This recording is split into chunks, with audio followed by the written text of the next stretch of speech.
আমাদের শান্তিপুর তো রাসের জন্য বিখ্যাত, এটা সবাই জানে। তো শান্তিপুরের কিছু বিগ্রহ বাড়ি আছে, কিছু না অনেক বিগ্রহ বাড়ি আছে, তার মধ্যে একটি হলো গোকুলচাঁদ জিউ। আমাদের এখানে যেসব গোস্বামী বাড়ি আছে, এই সব গোস্বামী বাড়ির বিগ্রহগুলোর গহনা সোনার, এমনকি পেছনে যে চাঁদিয়াল আছে সেটাও সোনার। এবার আমরা যাচ্ছি আর এক বিগ্রহ বাড়িতে, শ্রী শ্রী শ্যামসুন্দর জিউ। এখানে প্রত্যেক বছর বাইরের থেকে নানান সঙ্গীত শিল্পীরা আসেন তাদের সঙ্গীত প্রদর্শনের জন্য। ধন্যবাদ। গানটা নতুন শুনলেন তো? আমি, জামাইবাবু, মা আর ভাই আমরা 4 জন মিলে বেরিয়েছিলাম ঠাকুর দেখতে। মৈত্রপাড়ায় হয়েছিল এক অসাধারণ আর্টের প্রতিমা। নারায়ণ ঠাকুর তার স্ত্রী লক্ষ্মী মাকে মেকআপ করিয়ে দিচ্ছেন।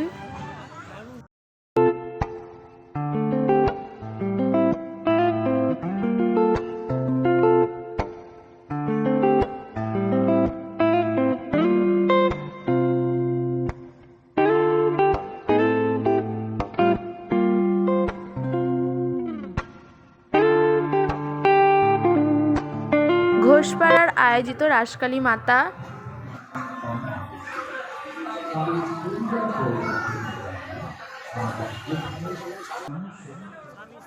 এই প্যান্ডেলটার মাধ্যমে গ্রাম অঞ্চলের গৃহস্থ বাড়ির চিত্র তুলে ধরা হয়েছে।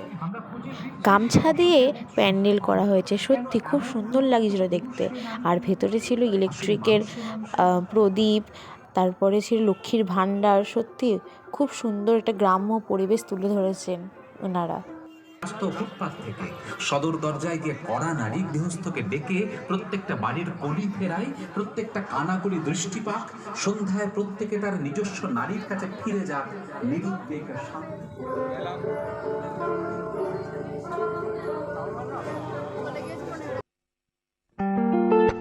তামাচিকে পাড়ার আমরা সবাইয়ের পক্ষ থেকে এবারের প্যান্ডেল রূপকথার পুতুল।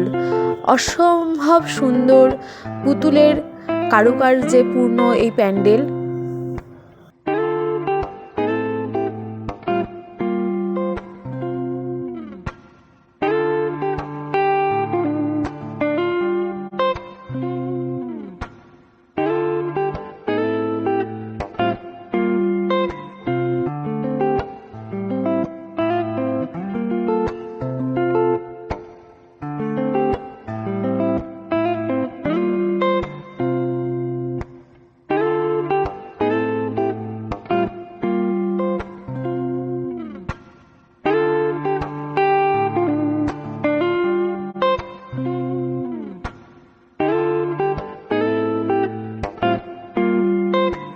এত সুন্দর প্যান্ডেল আমরা দেখলাম, যেন মনে হচ্ছিল পুতুলের দেশেই আমরা চলে গেছি।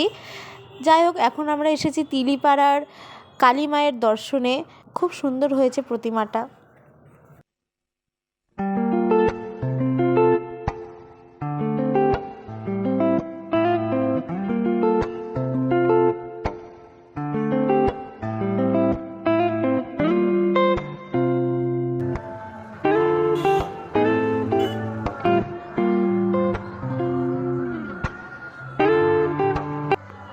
তিলিপাড়ার সত্যনারায়ণ পূজা কমিটির পক্ষ থেকে এবার তাদের আর্টের ঠাকুর ফুলদানির মধ্যে। সত্যি খুবই ইউনিক একটা ব্যাপার।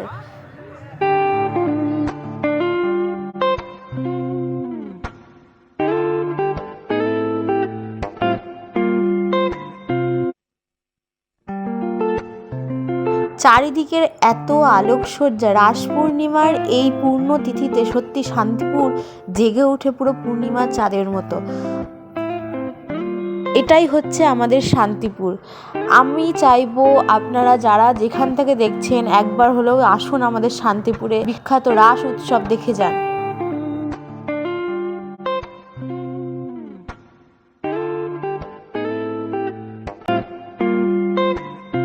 তিলিপাড়ার শ্বেতনারায়ণ পূজা কমিটির পক্ষ থেকে এবারে তাদের ভাবনা বৃন্দাবনের প্রেম মন্দির। অসাধারণ সুন্দর এই মণ্ডপ, সত্যি মনে হয় যেন বৃন্দাবনেই চলে গেছি।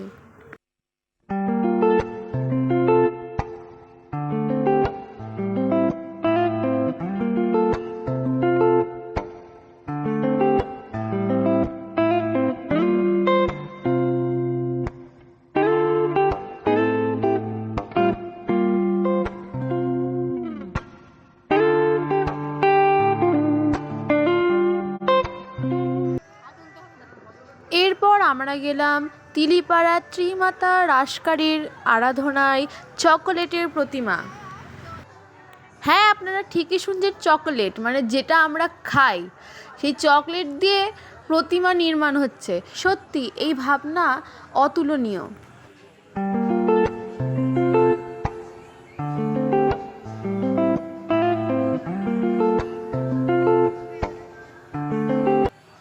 এবার আমরা এসেছি পটেশ্বরী তলায় পটেশ্বরী মাতার দর্শনে। এই ঠাকুর পটে আঁকা, যার জন্য নাম হয়েছে পটেশ্বরী। আমি হয়তো জুম করে দেখাতে পারলাম না, আমার ফোনের ক্যামেরার কোয়ালিটি অত ভালো নয়, আমি তাও যেটুকুনি পেরেছি দেখিয়েছি। জানি না কতটা আপনারা বুঝতে পাচ্ছেন। পটেশ্বরী তলাতেই অবস্থিত আরেকটি বিগ্রহ বাড়ি, অষ্টকালী ভবন। শ্রী রাধা প্রাণ গোবিন্দ জিউ এখানে অধিষ্ঠিত। আমি বাবার সঙ্গে যতবার এসেছি এখানে ততবারই আমি এই ঘোরানোটা ঘুরিয়েছি, সত্যি খুব ভালো লাগে।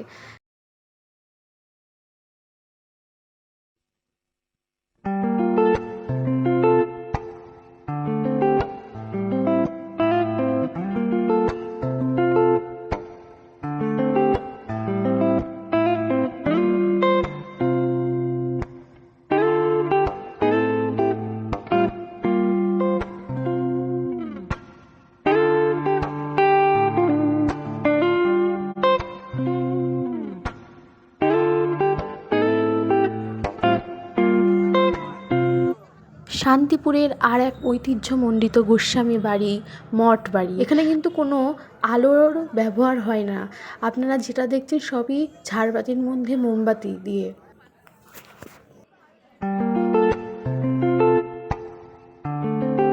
মনসাতলা বারোয়ারির এবারের থিম নন্টে ফন্টে। আমরা আর এই প্যান্ডেলের ভেতরে যাইনি, তারপর আমরা চলে গেলাম মদন গোপাল গোস্বামী বাড়িতে। এটাও আর এক গোস্বামী বাড়ি, শান্তিপুরের ঐতিহ্যময়।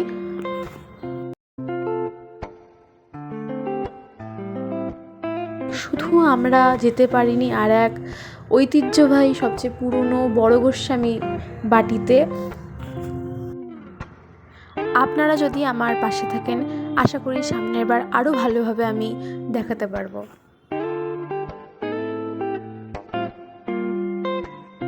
শ্যামবাজারের সন্তোষীমা পূজা কমিটির পক্ষ থেকে এবারে তাদের ভাবনা নীল আকাশের শেষে স্বপ্ন যেথায় মেশে।